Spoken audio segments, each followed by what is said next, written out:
Bienvenue sur Africa 24 dans cette nouvelle édition de Non-Stop Info. Voici les titres de l'actualité.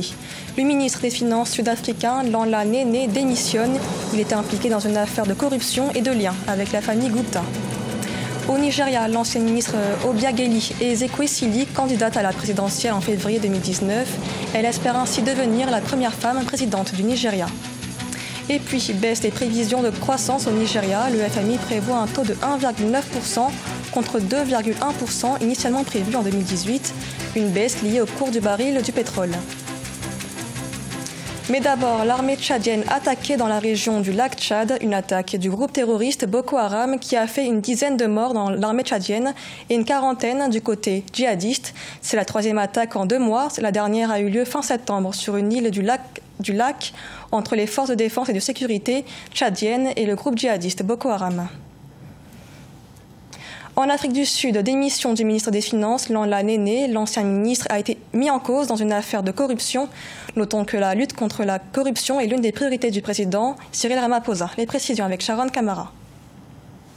Le gouvernement sud-africain est une fois de plus touché par des accusations de corruption, alors que le président de la République, Cyril Ramaphosa, avait annoncé vouloir lutter contre la corruption au plus haut sommet de l'État. Son ministre des Finances vient de déposer sa démission le 9 octobre 2018 face à la pression politique et publique suite à une affaire de corruption. Après avoir dûment pris en compte les circonstances entourant cette affaire et dans l'intérêt de la bonne gouvernance, j'ai décidé d'accepter sa démission. Landla Nene est accusé d'entretenir des liens avec la sulfureuse famille Gupta, impliquée dans des détournements de marché et de corruption. La famille Gupta est aussi connue pour être proche de l'ancien chef de l'État, Jacob Zuma. Après la démission de M. Nene, j'ai décidé de nommer Tito Mboweni au poste de ministre des Finances avec effet immédiat. Tito Mboweni est un ancien gouverneur de la Banque centrale. Ce dernier aura le défi de regagner la confiance des Sud-Africains et de relancer l'économie sud-africaine qui est entrée en récession au 2e trimestre de l'année pour la première fois depuis 2009. En République démocratique du Congo, le procès de l'opposant Moïse Katumbi et ses co-accusés suspendus et renvoyés à la Cour constitutionnelle, les juges exigeant sa présence. Une audience a en effet eu lieu ce mercredi 10 octobre à la Cour suprême du pays, en l'absence de l'accusé. L'ancien gouverneur du Katanga a notamment été accusé d'avoir engagé des mercenaires pour des actions de déstabilisation contre le pouvoir du président Joseph Kabila. Des faits punissables de 5 à 20 ans de prison. Au Nigeria, l'ancienne ministre Obiageli Ezekwesili, candidate à la présidentielle de février 2019, la cofondatrice du mouvement Bring Back Our Girls, représentera le parti du Congrès allié du Nigeria. Elle compte sur un soutien populaire et entend investir le peuple d'importants pouvoirs si elle est élue. Si elle s'est déclarée candidate à l'élection présidentielle de février 2019, ce n'est pas uniquement pour perturber le paysage politique comme elle le dit, mais elle a la ferme conviction de devenir la première femme présidente du Nigeria. À 55 ans, l'ancienne ministre et cofondatrice du mouvement Bring Back Our Girls, Obiageli Ezekwesili, a de grandes ambitions pour son pays. Nous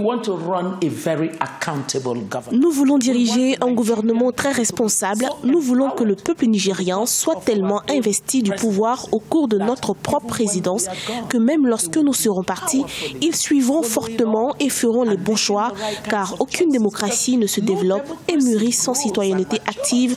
Nous allons être précis à ce sujet. Difficile de faire face à un président sortant et un vice-président comptant parmi les plus riches du Nigeria qui se présentent sous la bannière des 2 plus grands partis politiques du pays. Mais Obiageli Ezekwesili compte sur un soutien populaire. Le financement de ma campagne est intéressant car déjà, avant même que je ne déclare ma candidature, certains des jeunes qui pensaient que je le ferais probablement s'étaient déjà déclarés prêts à faire des dons en faveur de cette campagne. Et nous voyons que cela se produit avec un nombre impressionnant de jeunes qui ont déjà fait des dons. Elle entend, selon ses dires, poursuivre une déréglementation de l'économie nigériane. Et de conclure, nous ne voulons pas d'une bureaucratie gonflée, inefficace et peu soucieuse des coûts, absorbant la plupart des ressources publiques.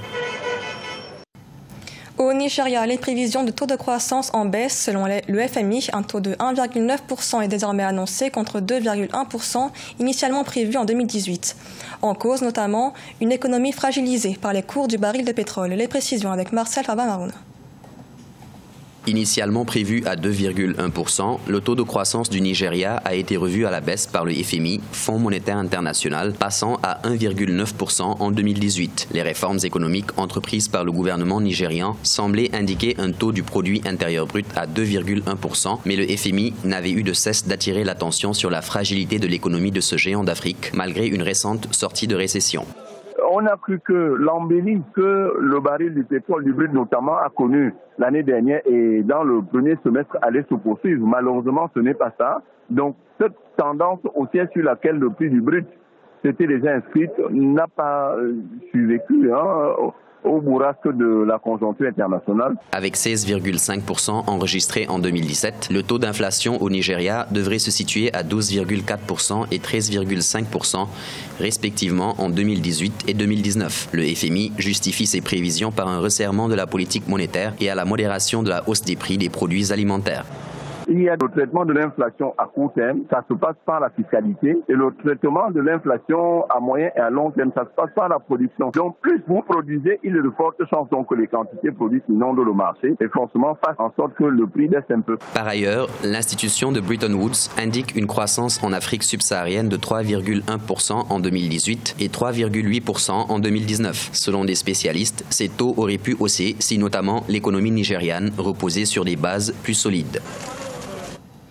Le troisième tour des éliminatoires de la CAN 2019 a démarré ce mercredi 10 octobre. Pour en parler sur ce plateau, notre spécialiste sport, José Douglas.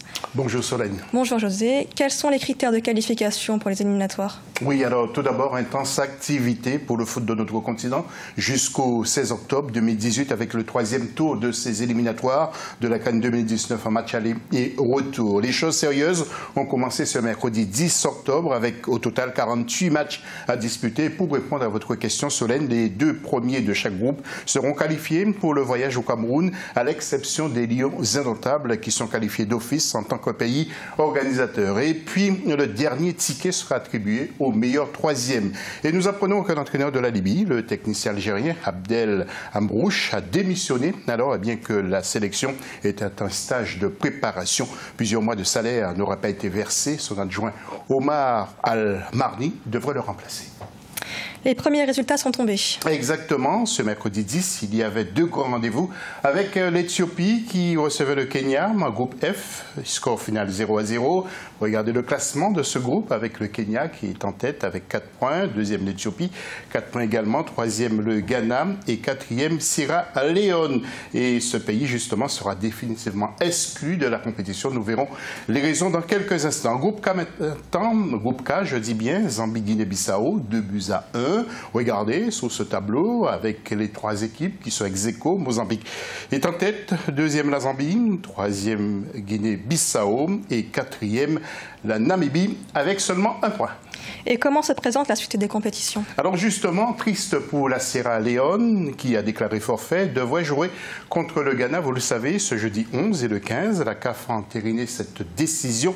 La Sierra Leone suspendue par la FIFA pour ingérence du gouvernement. La FIFA reproche au ministre des Sports d'avoir limogé la présidente de la fédération et le secrétaire général de cette fédération, Isha Johansen, et Chris Kamara. Il serait accusé de corruption, match truqué et gestion défaillante.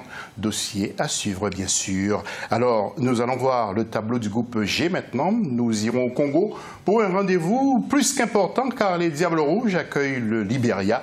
Jetez un œil justement sur ce tableau que vous voyez sur votre écran. Vous remarquerez que ce groupe est complètement indécis. Premier, le Zimbabwe, 4 points. Deuxième, RDC, 4 points également. Troisième, Congo, 1 point. Et quatrième, le Libéria avec 1 point. Le Congo est obligé de gagner ce match, sinon il sera distancé par le Zimbabwe et la RDC, deux équipes qui ne vont rien lâcher.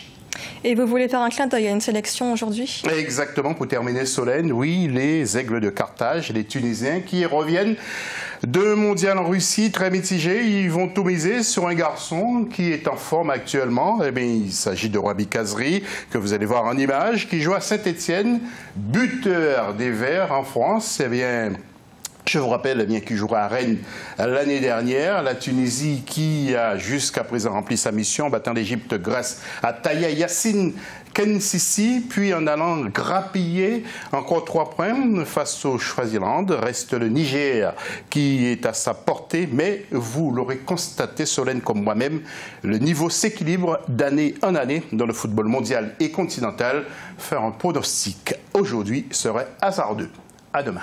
Merci José. Ce journal a été réalisé par l'ensemble de la rédaction. Merci de l'avoir suivi. Dans un instant, retrouvez une nouvelle édition de l'information sur Africa 24.